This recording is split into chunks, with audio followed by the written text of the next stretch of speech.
Well, next up is the finalist for the category Energy, Power, and Propulsion, the ultra-efficient hydrogen combustion for clean distributed power and propulsion. And I would like to invite on stage Don Krasinski to present the idea.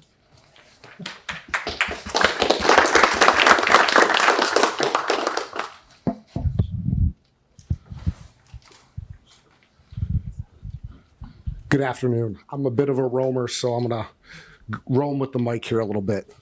My name is John Krasinski. I am the CTO and founder of Alpha-Otto Technologies. We are focused on the next generation of reaction-based energy systems that produce take chemical energy in fuels and convert that to mechanical and electrical energy.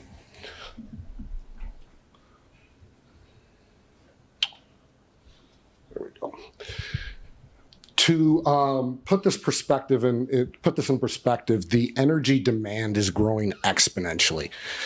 What I like to say is every other innovation, in fact, probably every finalist and sponsor in this room, relies on power and energy.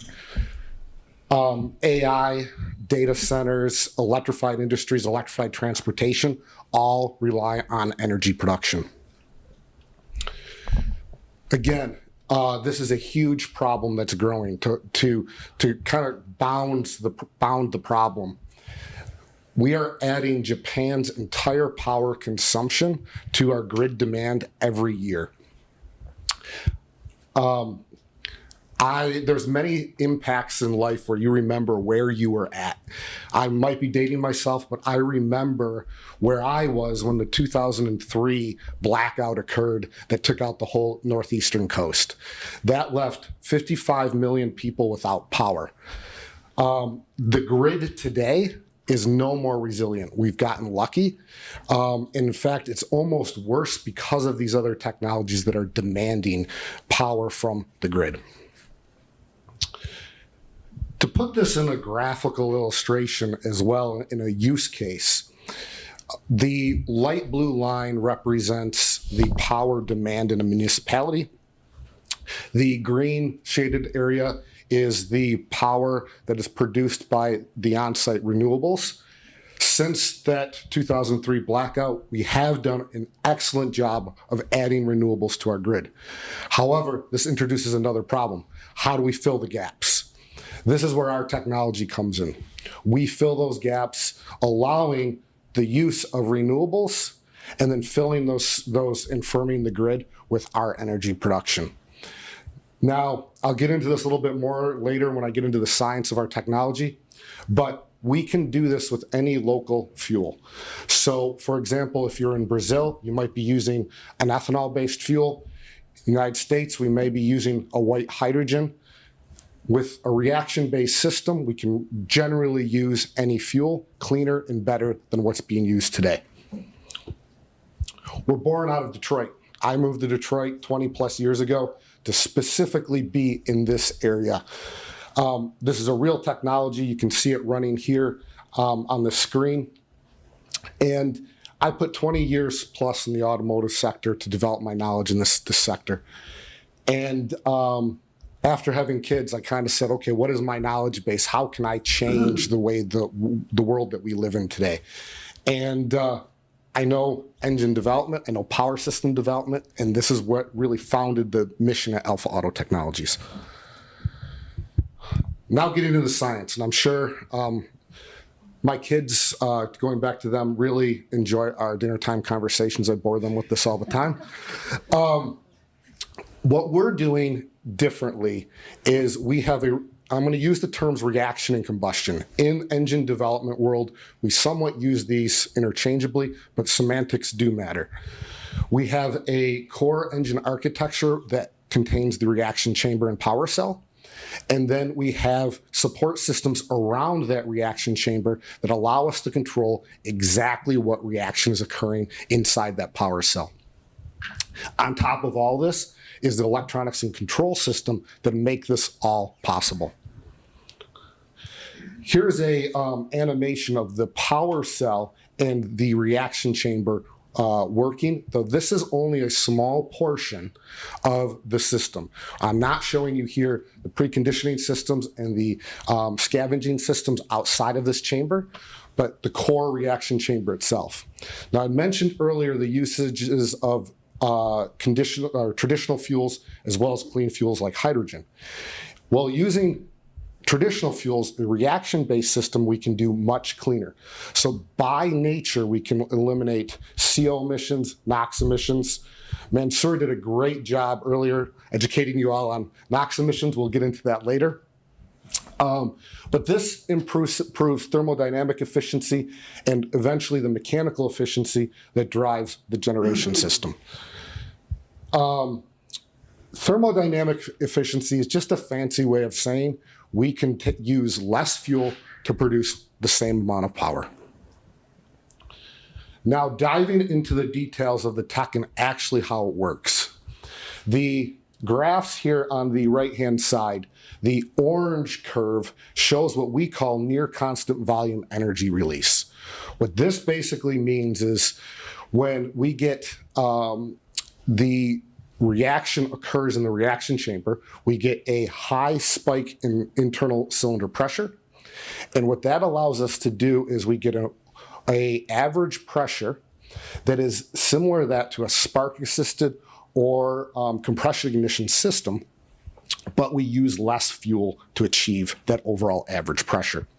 That pressure turns into mechanical work, and mechanical work turns into the electricity generated by the system. Now, what's really important is the curve underneath it. This is the temperature release profile of what's actually happening inside that reaction chamber. Now, Mansoor pointed out earlier, it was actually nice that we went after his presentation, that heat is what causes NOx emissions. If you don't produce the heat, you don't produce the NOx emissions. So having a reaction-based system versus a traditional flame front combustion-based system drastically reduces NOx emissions with all fuels. This is a visual representation of what's actually happening inside the reaction chamber. The left-hand side is traditional combustion. The right-hand side is that constant volume energy release that I mentioned. Now, specifically with hydrogen, hydrogen is one of the most difficult fuels to combust. But when you use it in a reaction-based system, the byproducts such as NOx are produced because hydrogen burns at such a high temperature. The other problem with hydrogen is its flame speed. Flame speed and NOx are not an issue when you do it in a reaction-based system. So this essentially turns hydrogen into a 100% clean fuel with the only byproduct out the exhaust system being water. I want to impress on you, though, that this doesn't mean we can only use hydrogen. We can use any available fuel and combust it in this manner. This is real. We are on our second generation demonstration platform. We've ran this on multiple fuels, including hydrogen, and already have test data on that. And our current focus is developing the control algorithms and the electronic brain, the intelligence behind the system to make this function in real-world applications. How are we deploying this? We're taking our core reaction-based system and turning that into a micro modular power plant. What I want to also impress on you is this isn't just a power generator that you put next to your home. This is megawatt scale to firm the grid so that you can produce power where you need it. One of the biggest problems that we have is getting power across the country from where it's produced to where you need it. By making this modular, this can be put where the power is needed, and we don't need those transmission systems. We have huge opportunity to address several key markets: data centers, critical infrastructure, defense, microgrids. These each offer huge market potential for us to penetrate, but also allow us to address specific pain points in each of these industries: power consumption, uptime requirements, and capacity requirements. As I mentioned, we can use traditional and clean fuels. By just replacing a small amount of firming fossil fuel power generation systems, we can reduce millions of tons of CO2. We are not producing the NOx emissions. We're not producing the particulate emissions that are typical of other combustion systems. And what we're doing is, from a national security standpoint, we're firming the grid where we're producing, again, power where we need it. Our goal is to take this and basically scale this and adapt this to, the next step is to adapt this to actually hooking our systems up to the grid and supporting our goal of basically clean power anywhere, anytime. What I also like to say is that we're not only powering innovation in the sense of all other technologies require power to function, but we're also innovating power. Thank you again for your time, and I'll take any questions.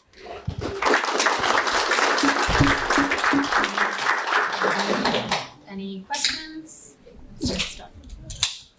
Good stuff. In fact, this a question I've been asking for everybody who is using hydrogen. I'm reminding them of January 27th, 1967, when Apollo 1 was burnt on the launching pad, killing 3 astronauts. It turned out because I was involved in using hydrogen for hypersonic engines. And it came out that what type of hydrogen isotope we use. Is it parahydrogen or orthohydrogen? And the difference between them, one is stable and expensive to make, and the other one is cheap and unstable. And unfortunately, NASA used the one which is unstable and cheap, killing 3 souls here. So did you take that into consideration of the type of hydrogen we're going to use? Yes. So one of the biggest problems, not only talking about the stability of hydrogen, but is the purity of hydrogen. And when you look at competing technologies like fuel cells, the purity matters a lot because of the catalyst type reaction that's happening. We can use basically any type of hydrogen because once we understand what's happening inside the reaction system, we're adjusting our outside parameters to get the reaction that we want. So it doesn't matter if the hydrogen is unstable, we just adjust our system for that. Any other questions? Anybody at the back? Anybody else? Do you want to? So if I understand it correctly, one major part is you have that external valve on the input and output that makes the loss that you have in a normal 2-stroke engine of the mixing better. And that's a big part of the innovation. Is that correct? Yeah, what I would say, it's how the gas exchange is happening inside that reaction chamber is the innovation. So it's not just the fact that 2-stroke has a ton of benefits to it. I hate to use that term because there's so many negative connotations with 2-stroke engine technology, but 2-stroke has a large amount of benefits just because of the amount of turbulence you create inside that reaction chamber prior to ignition. So that keeps the mixture homogeneous before ignition occurs. So the valve is part of that system on how that gas exchange occurs.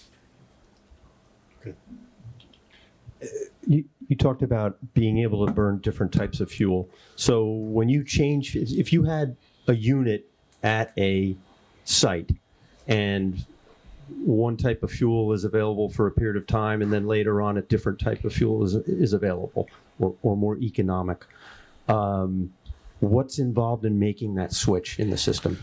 That's a great question, and exactly why we developed the system for that reason. So one of the problems you may not know this, but even fuel supply that you use today is different from gas station countrywide where you're getting it.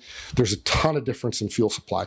So our goal is to develop it that if there's a cheaper, cleaner fuel available to you, there's no changes in the system. Right now in our prototype phase, we are actually literally flipping a switch for the different type of fuel. But our goal is we're going to actually sense what's happening inside that reaction chamber with our control algorithms. And it doesn't matter if the fuel is changing daily or really cycle by cycle is what we're doing. So let's say we have a slow drift in our fuel supply or a sudden change, a step change. our reaction system will adjust to it. One final question. Regarding storage, how do you minimize the leakages of hydrogen? Do you mean leakages where? Yeah. Just in the system overall? So one of the biggest problems when you use any hydrogen system, as you're mentioning, is the permeation of hydrogen out of the system. In a traditional combustion system, it usually happens when you're injecting it into the intake stream, and then you have time to permeate. One of the advantages of our system is we're immediately injecting the hydrogen and combusting it. So there's about a third less time because of the two-stroke architecture that we are able to control when the hydrogen is injected and initially combusted. That's all we have. All right. Thank you.